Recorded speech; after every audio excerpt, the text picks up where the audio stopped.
나를 변화시킨 책 제2권 인간이 그리는 무늬, 최진석 교수님의 글이죠. 펴낸 곳은 소나무고, 제가 읽은 책은 2014년 2월 19일 5세로 인쇄가 돼서 나온 책입니다. 책은 한 번만 읽는 게 아닌가 봅니다. 몇 년 만에 이 리뷰를 위해서 다시 이 책을 읽어보니 또 밑줄 안 그어진 여러 곳이 또 제 눈과 마음에 들어옵니다. 제가 보고 싶은 것만 보고 마음에 담아두고 싶은 것만 담는다면 그런 것이 이제 인문학적 삶을 실천하지 못한 것일 텐데, 조금은 책 읽기에 인문학적 태도를 적용하는 것 같아서 조금은 위로가 됩니다. 이번에 소개할 책은 제가 직접 몇 권을 구입해서 절친이라 생각했던 과거형입니다. 친구들에게 주었던 책이에요. 지난 시간에도 말씀드렸지만 책을 선물한다는 것이 어렵다라는 것 누구나 다 이해를 하죠. 그럼에도 불구하고 이 책은 또다시 제가 절친이라 생각하는 그런 친구들에게 꼭 주고 싶은 그런 책입니다. 저는 왜 이 책을 선택했을까요? 청춘의 인문학 이후 인문학에 대한 보다 더 깊은 그런 내용을 한번 읽어보고 싶다라는 그런 것 때문에 그런 질문에 대한 실마리를 제공해 줄 수 있는 책이다 싶어서 제가 이 책을 선택을 했고요. 나는 누구인가, Who am I에 대해서 생각하게 만드는 책입니다. 이 책은 4개의 챕터로 구성되어 있는데, 전반적으로 책 내용이 이제 딱딱 구별 지어지지가 않고 계속 내용이 이렇게 관련된 내용이 반복이 됩니다. 반복이 되면서 이제 내용을 하나씩 더해가는 그런 이제 책인데요. 책의 이제 주요 골자는 주체성을 가지고 욕망하고 행동하라 하는 게 이제 이 책의 주요 골자인 걸로 저는 나름대로 판단을 했습니다. 그래서 첫 번째 제 1강은 독립적인 주체가 되기. 지난번 책 리뷰 청춘의 인문학에서도 역시 독립 주체 이런 얘기가 많이 나왔죠.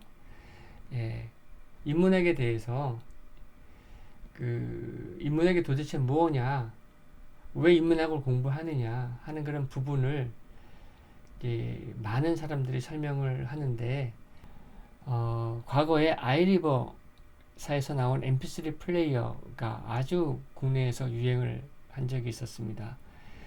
비슷한 시기에 애플이 아이파드라고 하는 아이포드 mp3 플레이어를 또 선보이게 되죠. 그래서 양대 산맥을 이루었던 시기가 있었습니다.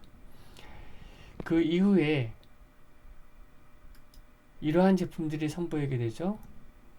애플의 아이폰, 아이패드, 앱스토어, 아이튠즈, 팟캐스트, 애플 뮤직, 애플 TV. 예. 물론 이제 이런 것들을 제가 애플사를 인용을 해서 조금 좀 죄송스럽긴 한데, 애플 대신에 삼성이나 아이리버 이런 회사들이 거론이 됐으면 얼마나 좋았을까 하는 생각이 듭니다. 그렇지만 과거에는 한국 업체들보다 애플이 더 잘했습니다. 스티브 잡스가 소크라테스를 들먹였었죠. 왜 그런 얘기를 했냐면, 장르와 생태계에 대해서 고민을 했기 때문입니다. 나중에 또 이 책에서 설명을 합니다만 우리나라는 장르의 수용자였습니다. 그리고 생태계의 수용자였습니다.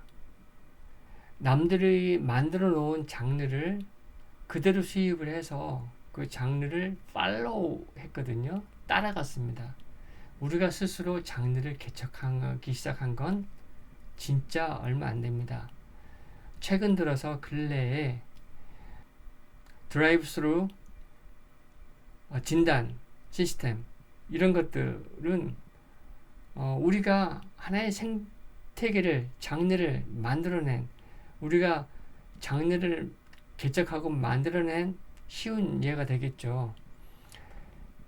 애플의 스티브 잡스는 애플 아이팟 이후에 아이폰이라고 하는 스마트폰의 장르와 생태계를 만들어 놓았습니다.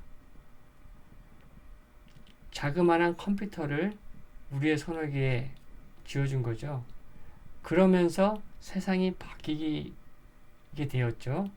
그런 패러다임을 바꿀 수 있는 그런 장르를 만들어내는 것, 그런 생태계를 구성하는 것, 이런 것들이 인간을 연구하는 그런 인문학적 베이스가 없이는 그런 걸 만들어낼 수 없다라고 스티브 잡스는 믿었던 겁니다.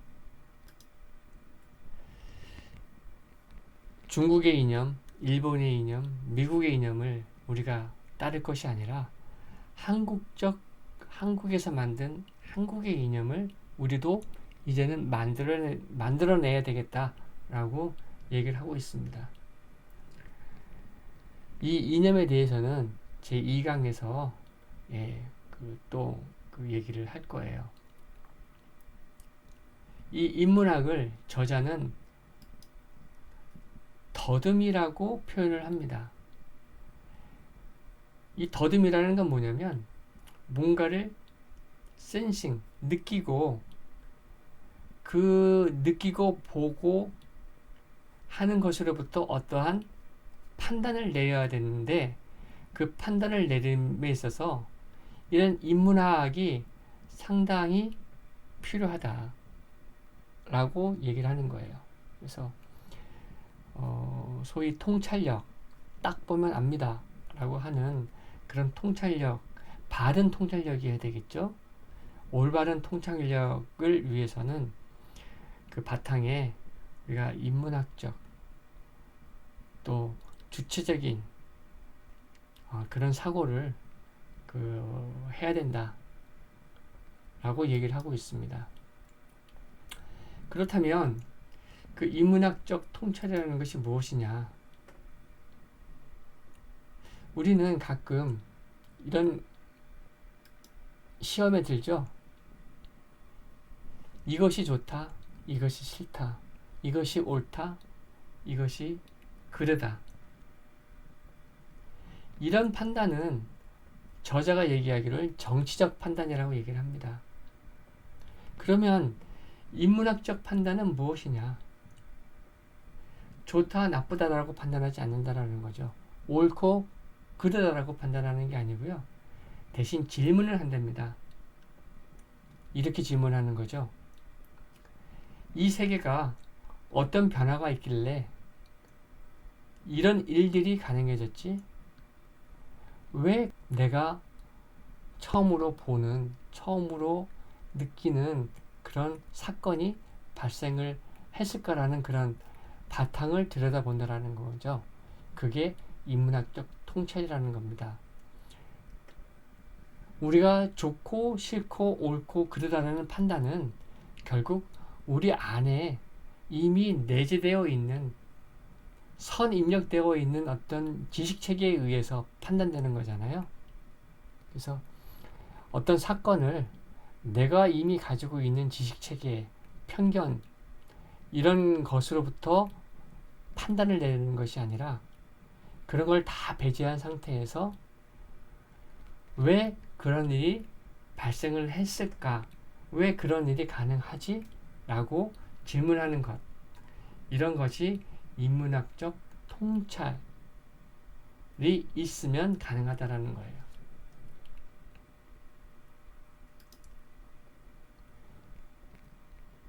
그래서 우리의 인류의 역사를 보게 되면 세계관이 각 시대별로 달라진다라고 합니다.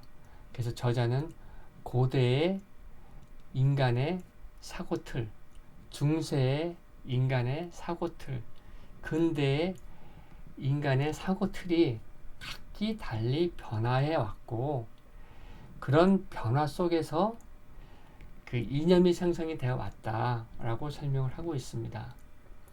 그래서 인문학이라는 것은 각 시대에 만들어진 인간의 문의들을 보고 미래를 예측하는 거다라고 설명하고 있어요. 그래서 인문학의 대표적인 장르로 문학, 사학, 철학을 두고 있습니다.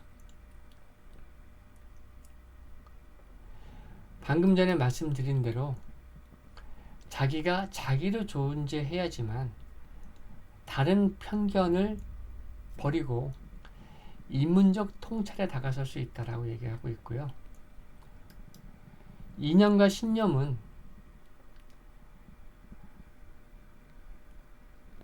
만들어지는 거기 때문에 그런 만들어진 이념과 신념 속에 속해 있는 나는 진짜 나인가? 또 내가 가지고 있는 신념이나 이념 그 자체를 또 나의 정체성으로 착각하고 있는 것이 아닌가 라고 다시 한번 들여다보라 라고 저자는 얘기하고 있고요. 또 우리라는 말을 나를 가두는 감옥이라고 얘기를 하고 있어요. 이 말은 뭐냐면 우리라는 그런 것들은 동질성, 어떤 신념, 이념으로 뭉쳐진 한 무리라는 말이잖아요. 그래서 나의 주체성을 가로막는 그런 틀이라는 의미로 지금 얘기를 하고 있어요. 우리 얼마나 친밀한 관계입니까? 우리 다 함께 이렇게 하자, 저렇게 하자, 우정 나누고 그러잖아요. 그렇지만 그런 어떤 공동생활을 함에 있어서 우리라는 게 너무 강해지면 그 자체로 내가 스스로 감옥에 들어가는 거가 된다라는 거죠. 그래서 우리가 이념이라고 생각하는 것은 기본적으로 집단이 공유하는 거라는 거죠. 예. 그래서 바람직함, 해야함, 좋음, 나쁨 이런 것들은 나를 지배하는 이념이고요. 내가 어느 순간에 먼저 태어나신 분들이 만들어 놓은 그런 신념과 이념을 배워가는 거죠. 내가 만든 이념이 아니에요. 그래서 최소한 이념은 내가 주체적으로 만들어야 한다라고 저자는 얘기하고 있습니다.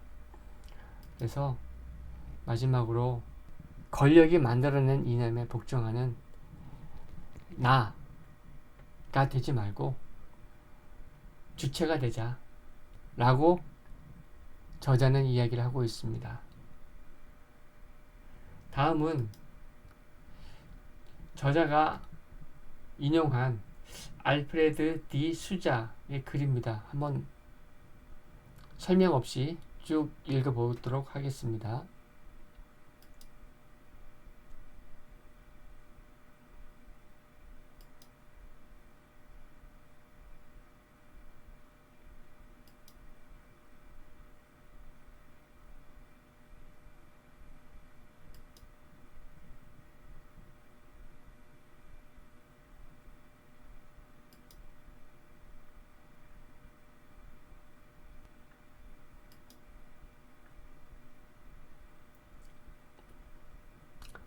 자, 다음은 제2강 개념, 사건, 그리고 이념입니다. 여기서는 개념과 사건 그리고 이념에 대해서 이야기하는데요. 지금 배경사진은 제 딸이 기르고 있는 코카 스패니얼, 이름은 루비입니다. 이 챕터 2, 이 제2강에서는 1강의 내용과 거의 동일합니다. 나로 우뚝 서서 독립된 고유명사가 되어서 틀에 갇힌 일반 명사에서 벗어나라 라고 얘기하고 있습니다. 버릇이라는 거에 대해서 저자는 이야기를 합니다. 이 버릇이 뭘까요? 넌 참 버릇이 없어. 우리 어르신들이 이제 그런 얘기 하죠. 버릇. 누군가의 기준에 맞지 않는다라는 거죠. 저자는 이렇게 또 얘기합니다. 인류의 역사는 버릇 없는 요즘 애들이 버릇 있는 어른으로 변해가는 과정이다. 이렇게 얘기를 하죠.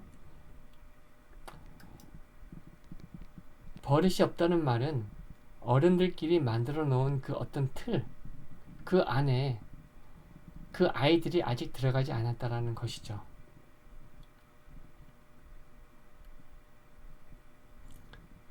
그래서 나중에 저자는 버릇이 없게 행동하자라고 역설적으로 또 이 얘기를 합니다. 왜냐면 그런 틀을 깨기 위해서. 예술로 얘기한다면 뭐 좀 생뚱맞습니다만 어떤 틀을 고수했던 모더니즘이라는 사조가 있었고요. 그 틀을 깨자라고 했던 포스트 모더니즘이 있습니다. 그 다음 개념에 대해서 또 저자는 설명하는데요. 꽃이 세상에 존재하나요? 짖는 개를 본 적이 있나요? 이렇게 질문을 합니다. 그 다음에 마지막 질문은 여러분은 사람인가요? 여러분은 사람인가요? 라고 질문을 했을 때 아니요? 라고 대답하는 사람이 있을까요? 자, 다음 봅시죠. 개념은 공통의 틀 속에 들어가지 않은 여분의 것 또는 사적인 것, 특수한 것 이런 것들을 다 제외시키고 진짜 공통적인 것, 같은 성질에 있는 것, 일반화할 수 있는 것 이런 것들만 생각의 형태로 저장한 것을 개념이라고 얘기를 합니다. 그래서 지금 방금 전에 질문했었던 꽃은 세상에 존재하지 않습니다. 개념이에요. 개요?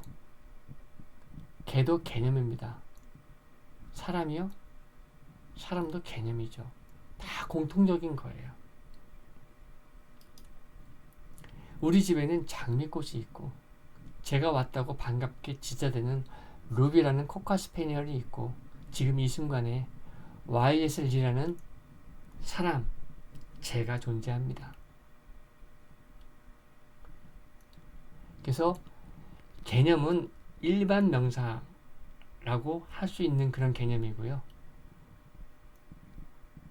장미꽃, 우리 집에 있는 장미꽃, 저희 집에 있는 코카 스패니얼 루비, 그리고 이 세상에 존재하는 한국에 존재하는 YSL은 고유 명사가 되는 겁니다. 그래서 존재하는 것은 개념이 아니라 사건이다 라고 얘기를 하고 있어요. 계속해서 제2강인데요. 제1강에서 제가 잠시 소개시켜 드렸던 이념은 만들어진 것이다. 중국의 이념, 서양의 이념, 대한민국이 만들어낸 이념은 그럼 뭘까? 삶의 이념을 만들어내지 못한다는 것은 인문학적 자아를 확보하지 못해서이다 라고 주장을 하고 있어요. 그래서 지금 대한민국은 누가 만든 어느 나라가 만든 삶의 이념을 받들고 있는가 하고 자문 한번 해보자라는 거죠. 이념의 지배를 받는 사람은 세계를 봐야 하는 대로 본다라는 거죠. 이렇게 봐라, 이렇게 생각해라, 이렇게 느껴라 라고 하는 슈드라는 개념이 들어가는 거죠. 당연히 어떻게 해야 된다. 그러나 그 자체, 세계가 드러나 있는 그 세계 그 자체 그대로를 볼 수 없게 된다라는 거죠. 왜냐하면 우리는 이념을 주체자로서 보이는 대로 일단 본 적이 없기 때문에, 보이는 대로 본 다음에 우리는 이념을 만들어낼 수 있다는 거예요.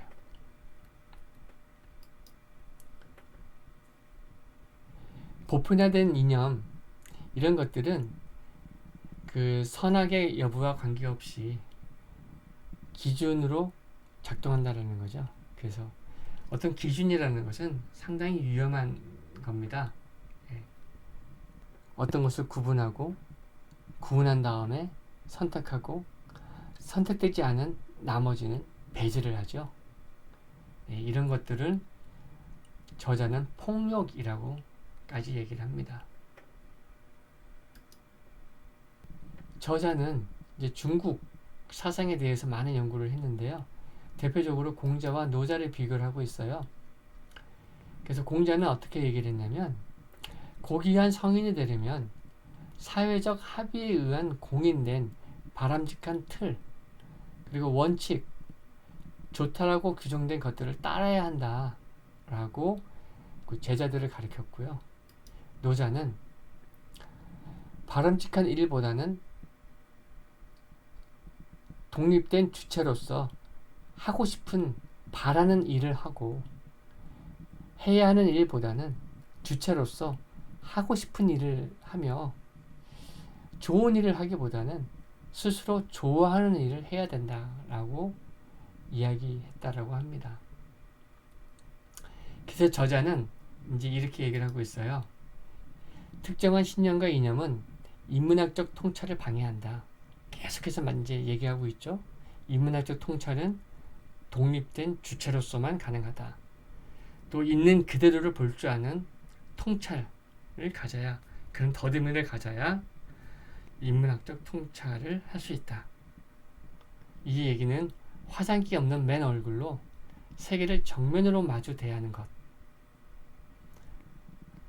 그것이 인문학적 통찰의 시작이다 라고 얘기를 하고 있습니다. 그래서 우리는 지식과 이념과 신념의 정체를 정확하게 파악하고 짓눌려 있는 자기 욕망을 끌어내서 본인이 가지고 있는 지식을 바탕으로 모르는 세상을 볼 수 있는 그런 능력을 가지자, 그런 능력을 키우자 라고 얘기를 하고 있어요. 이제 다음 3강은 저자는 동사로 존재하라, 명사로 개념으로 남아있지 말고 실천하는 동사로 존재하라 라고 얘기를 하고 있고요. 이 챕터에서 저자는 행동하는 인문학을 설명하기 위해서 덕이라는 개념을 도입을 합니다.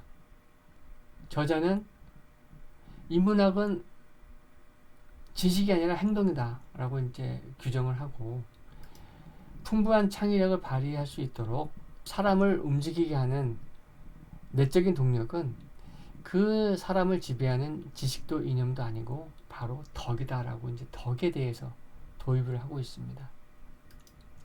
덕이죠. 저자는 이 덕을 어떻게 이야기하냐면요, 나중에 만들어진 욕망이나 지식 혹은 믿음 체계 등이 닿기 전, 즉 체험하기 전 그 이전의 상태를 덕이라고 이야기를 합니다. 어떠한 사특한 마음도 침범하지 않은 인간의 깨끗한 마음이 덕이다 라고 설명을 하고 있어요. 그래서 봉사, 헌신, 인자함, 자애로움, 이해심, 배려, 포용, 일반적으로 우리는 덕을 이렇게 이야기를 하고 있죠. 그러나 저자는 덕을 어떻게 해석을 하냐면 신과 소통할 수 있는 순수한 마음을 갖는 내면의 상태이다 라고 규정하고 있습니다. 다시 말해서 인간 본래의 마음이다. 그래서 그 노자는 두터운 덕을 가지고 있는 상태는 어린애와 같다라고 얘기했답니다. 이 얘기는 뭐냐면 어린 아이들은 인간이 가지고 있는 순수한 마음이 아직 남아있다는 거죠. 이전에 얘기했었던 버릇 없는 아이. 그 버릇이라는 것은 우리가 만들어 놓은 틀. 이렇게 해석할 수 있는 거죠. 그래서 덕은 오로지 주체, 그 자체이다. 지식체계, 가치, 이념, 신념도 힘을 쓰지 못하는 내적인 동력이고 오로지 자기가 자기로만 존재하는 터전이다 이거죠. 독립된 주체이고 신으로부터 독립한 인간만이 가지는 터전이다. 이렇게 이야기를 합니다. 그리고 저자는 이제 우리가 많이 인용을 했었고 생각을 했었던 소유와 존재의 개념을 또 이야기를 합니다. 아침 출근길에 개찰구를 통과하자 마침 전철이 오는 소리가 들려서 그 전철을 타려고 뛰었습니다. 열심히 뛰었는데 전철은 제가 플랫폼에 도착하자마자 출발해 버렸어요. 그래서 막 화가 납니다. 조금 더 빨리 나올 걸 그랬어. 그런데 여기서 내가 조금 빨리 걸었나 보다 라고 생각하는 사람이 있을까요? 저자는 이 두 가지의 말, 두 가지의 글을 아주 다르게 해석을 합니다. 첫 번째, 조금 더 빨리 나올 걸 그랬어. 이것은 뭐냐면 놓친 전철을 자기가 타야 할 전철로 정했다라는 거죠. 내 맘대로. 그쵸? 내 맘대로. 그런데 어차피 전철이 오는 시간은 정해져 있었고 내가 조금 전철역에 빨리 걸어서 일찍 도착했을 뿐이다 라고 해석할 수도 있다라는 거죠. 그래서 내가 탈 수 있는 전철은 그 다음에 올 전철이다. 여기서 첫 번째 조금 더 빨리 나올 걸 그랬어 라고 생각하는 것은 세계를 자기의 관념 세계로 끌고 들어와서 고정시키는 것이다 라고 저자는 설명하고 있어요. 그래서 이런 것들을 소유적 태도다 라고 얘기를 하고 있고요. 단지 내가 빨리 걸었고 전철은 정해진 시간에 오게 되어 있는데 그냥 내가 좀 빨리 왔을 뿐이다 라고 세상을 있는 그대로 보는 것, 이게 존재적 태도라는 거예요. 그래서 소유적 태도는 세상을 관념화하는 명사적인 형태이고 실제 세상은 그와 다른 움직이는 동사이며 이러한 움직임에 동참할 수 있으려면 덕이 있어야 된다. 그래서 이런 존재적인 태도를 취하는 그런 노래로 또 비틀즈의 Let It Be를 또 책에서는 인용을 했습니다. 그러면 이제 해석을 조금 잘해야 될 것이 이제 소요유입니다. 소요유. 그냥 뭐 유유자적 놀자 이런 게 아니라 세상을 소유하려 들지 말고 있는 그대로 자연에 속한 나로서 유연한 생각을 가지자라는 개념의 소요유로 저자는 해석을 하고 있고요. 이런 소요유의 상태로 가려면 먼저 자기 자신을 장려지내야 된다라고 얘기를 하고 있습니다. 기존에 자기가 가지고 있는 이념과 신념과 개념, 체계 이런 것들과 결발하지 않고서는 절대 새로운 자기를 만날 수 없다라는 거죠. 이러한 자기 자신을 장려지내는 과정을 통해서 새로운 차원에서 누리게 되는 특별히 자유로운 경지가 바로 소요유다 라고 저자는 얘기를 하고 있습니다. 자, 다음 마지막으로 욕망에 대해서 저자는 얘기를 하고 있는데요. 낯섦에 대해서 얘기를 합니다. 낯섦. 낯섦이 뭡니까? 익숙함과 결별해서 세계를 낯설게 볼 수 있고 그 낯선 세계로부터 우리를 창조적인 세계로 이끄는 힘, 이렇게 행동하는 힘이 바로 덕이다. 이렇게 얘기를 하고 있어요. 그리고 그 낯선보다는 익숙함에 굴복하고 이념을 돌파하기보다는 옹이하고 파격을 시도하기보다는 질서에 순응하는, 그리고 자신을 표현하기보다는 우리라는 울타리 속으로 들어가는 사람, 그 울타리로 들어가는 사람은 세상의 진실을 대면하다가 스스로 마주하게 될 그 낯선 풍경이 두려운 거다, 이렇게 얘기하고 있습니다. 우리는 낯섦을 낯설게 볼 수 있어야 된다, 이렇게 얘기를 하는데요. 여기서 저자가 도입한 한 타조와 관련된 우화를 말로 설명드리도록 하겠습니다. 타조를 사냥하는 것은 참 쉽다고 합니다. 뛰는 타조와 일정한 간격을 두고 같은 속도로 계속 타조를 추격을 하면 얼마 안 가서 타조는 사냥꾼이 계속해서 주는 그 긴장감을 감당하지 못하고 그냥 포기하고 주저앉는답니다. 저자는 여기서 이제 비유를 하죠. 타조는 바로 우리 인간이고 사냥꾼은 세계다. 세계가 주는 그런 끊임없는 긴장감 속에 우리 인간은 결국 굴복하고 만다. 그렇게 하면 안 된다. 라고 얘기하면서 무모한 심장을 가진 타조를 이야기를 합니다. 그 무모한 심장을 가진 타조는 왜 저자가 무모하다라고 얘기를 했을까요? 바로 이렇게 얘기했답니다. 젠장, 도대체 뭔지 알거나 죽자 하면서 그 타조는 사냥꾼 무리를 획 하고 돌아봅니다. 한 번도 다른 타조들이 그렇게 해보지 않은 타조의 본능을 깬 그 다른 타조는 낯선 광경을 보게 된 것이죠.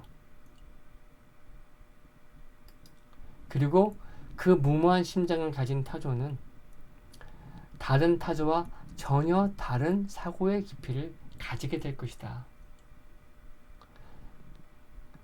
다른 차원을 볼 수 있는 능력을 가지게 될 것이다. 라고 이야기를 합니다.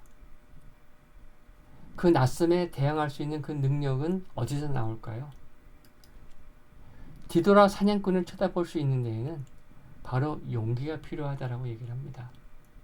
그 용기 있는 타조, 그 뒤돌아본 타조, 그 타조는 바로 홀로 새로운 영역에 도전했던 지난 시간에 갈매기 리빙스턴 조나단과 같은 과, 같은 부류이지 않을까요? 계속해서 욕망에 대해서 이제 조금 예민한 주제일 수도 있습니다만 저자는 학생운동에 대해서 얘기를 했습니다. 한때 학생운동을 했던 학생들은 종속적인 주체인가 능동적인 주체인가, 이제 여기서 이제 저자는 이렇게 얘기하는 거죠. 주체긴 주체인데 진짜 종속적인 주체이냐 능동적인 주체이냐를 따져보자 하는 거예요. 학생운동을 했던 학생들은 이념에 의해서 움직인 종속적인 주체인 것 같다 라고 이야기를 하고 있습니다. 과거 학생운동을 했던 학생들은 우리는 주체성을 가진 독립적인 주체이고 의식화된 학생들이고 세상을 달리 볼 수 있는 학생들이다 라고 주장을 했었죠. 과연 그랬을까요? 아니다라는 거죠. 저자가 볼 땐. 물론 대다수 100%가 다 아니라는 얘기는 아니니까 진짜 주체성을 가지고 학생 운동을 열심히 하셨던 분 계십니다. 그런데 그들이 사회에 나와서 어떤 정치적인 이념에 매몰되었을 때 그분들이 정의롭고 도덕적이지 못한 경우가 많더라 라는 걸 저자가 이야기를 합니다. 왜냐하면 스스로 자기가 자기를 이끄는 능동적 주체가 되지 못하고 남이 만들어 놓은 이념에 이끌린 그런 종속적 주체가 되었기 때문에 이념이 바뀌면 바뀐 이념에 또 종속이 된다는 거죠. 그런 점에 대해서 저자는 좀 설명을 했고요. 이제 이건 지엽적인 문제인 것 같습니다만 또 저자는 이제 이런 얘기를 또 해요. 나는 바보인가? 저는 사실 어릴 때 공부 열심히 했고요. 선생님의 질문에 손들고 선생님께서 원하시는 소위 정답이라는 것을 정말 대답 잘했습니다. 그런데 이러면 안 된다라는 거죠. 저자는. 답을 공부해서 대답하는 것. 이건 잘못된 거다 라는 거예요.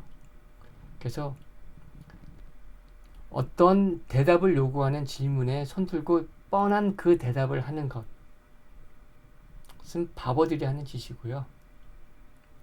진짜 인문학적 통찰력이 있는 사람은 질문을 한다는 거예요. 그 질문은 호기심에서 나오고요. 그 호기심은 어디서 나오나요? 주체성 있는 나의 욕망에서 나온다는 거예요. 그리고 용기에서 나오고요. 나의 존재감으로부터 나온다. 그래서 질문을 해라. 어떤 상황에 대해서 답을 하려 하지 말고 질문을 하라. 라고 이제 저자는 얘기하고 있습니다. 그리고 그러한 나의 존재를 확인하는 과정은 글쓰기와 운동을 통해서 확인할 수 있다라고 얘기를 합니다. 글을 쓴다는 것은 자기 자신을 표현하는 것이고 몸속에만 머물기 버거운 영혼이 밖으로 뛰쳐나오는 것이다 라고 얘기를 하고 있고요. 운동을 하면서 거친 숨을 느끼고 자기 몸에서 분비되어 다시 자기의 코로 돌아오는 땀냄새, 그리고 내가 느끼는 심장 박동은 자기가 살아있음을 느끼게 하는 증거다라는 거죠. 그래서 살아있는 욕망과 질문하는 힘이 있어야 자기 자신만의 장르를 만들어갈 수 있다 하는 거예요. 저도 과거에 학생들한테 발표를 시켰을 때 거의 90% 아니 99%가 휴대폰에 그 스크립트를 만들어 와서 그거를 보고 읽습니다. 저자도 아마 동일한 내용을 느꼈던 것 같아요. 어떤 것을 원고 없이 20분을 말할 수 있어야 그것이 자신의 이야기다. 이야기로 풀어낼 수 없는 것은 자기의 것이 아니다 라고 이제 얘기를 하고 있어요. 그래서 이제 여기서 저자는 마무리를 하는데요. 어떻게 마무리하냐면 보고 싶은 대로 보거나 봐야 하는 대로 보는 것보다 보이는 대로 볼 수 있는 능력이 필요하다. 이 능력은 이념, 체계, 지식 같은 이성으로부터가 아닌 원초적인 욕망으로부터 나온다. 우리가 아닌 주체로서의 내가 가지는, 나가 가지는 비밀스러운 충동이 바로 나의 원초적인 욕망이고, 그런 원초적인 욕망을 찾으려면 오직 자신으로 돌아가야 된다. 그리고 자기 자신의 욕망에 오로지 집중하라 이렇게 얘기를 하고 있어요. 그래서 여기까지가 이제 그 책의 내용이고요.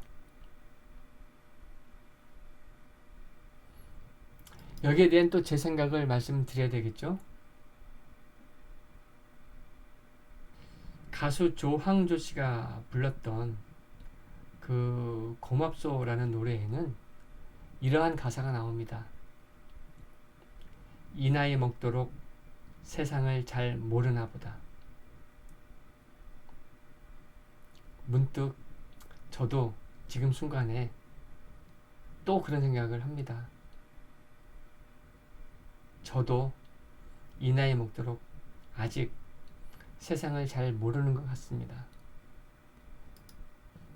자, 왜 이 일을 하죠? 누가 나한테 물어봅니다. 과거에 저는 내가 그것을 해야 했기 때문에 했습니다. 할 수밖에 없었기 때문에. 그런데 가끔은 그렇게 일을 하면서도 그 일이 좋았다라는 생각을 했을 때가 있었습니다. 지금이요? 지금도 가끔은 내가 해야 되기 때문에 하는 일이 있죠. 그렇지만 내가 그 일이 좋아서 하는 것들이 조금씩 많아지는 것 같습니다. 그리고 아이로 돌아가고 싶습니다. 왜냐고요? 저도 인간이 만들어 놓은 틀, 제도, 이념 이런 것들이 없는 태초의 세계가 무엇인가에 대한 호기심이 있기 때문입니다. 그래서 저도 많이 노력을 하고 있습니다. 제가 미국에 영어 연수를 갔을 때 많은 외국인들이 I know 대신에 I figured it out 라는 말을 쓰는 걸 봤어요. 무슨 차이가 있을까? 라고 생각을 했는데 단지 나는 배워서 알고 있어요. 정답을 배운 거죠. 누구한테 가르침을 받아서 또는 내 스스로 공부했을 수도 있고요. 그게 I know입니다.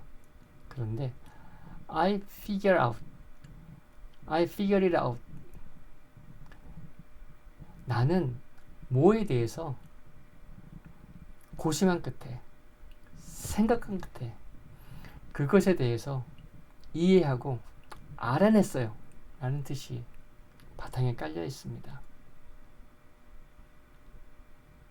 단순히 현상적으로 알고 있다는 게 아니라 원리적으로 저 밑바닥에 그 근원을 알아냈다라는 그런 의미가 담겨 있는 것이죠. 저는 그런 삶을 살려고 노력하도록 하겠습니다. 그리고 저도 그 사냥꾼을 획 돌아본 용기 있는 타조가 되고 싶은데 결코 그것도 쉽지 않은 일입니다.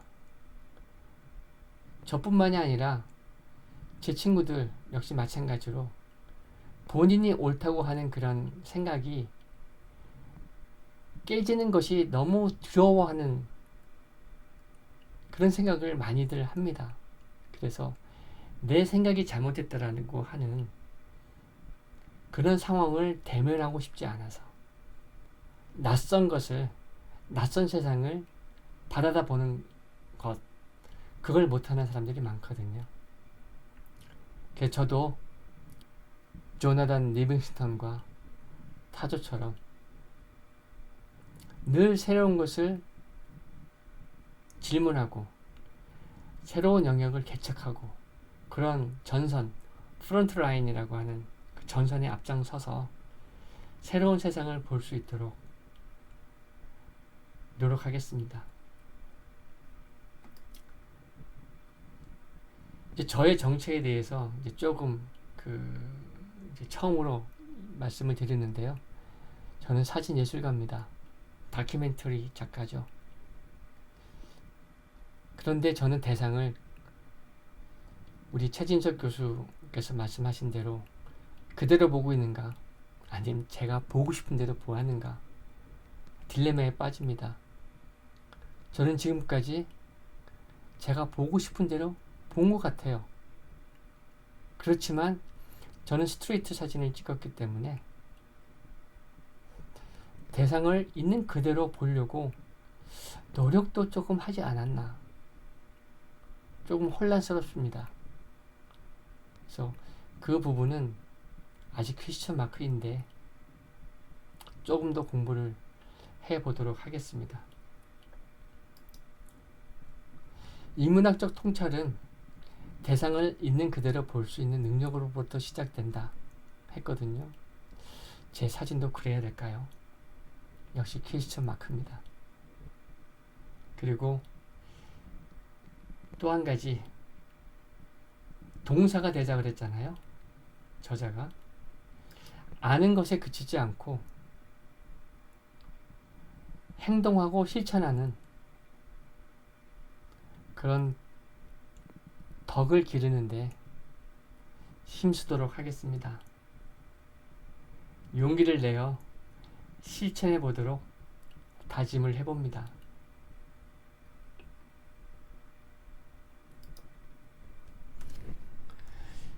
자, 오늘은 인간이 그리는 무늬, 최진석 교수께서 지은 책을 제 나름대로 그 리뷰를 했고, 또 이 책으로부터 제가 느꼈던 것들을 말씀드렸습니다. 여러분들도 한번 꼭 읽어보시고요. 또 제가 아까 말씀드린 대로 늦었지만 이 책 몇 권 사서 제가 절친이라고 생각하는 친구들한테 줘야 될 것 같아요. 여러분들 장시간 고생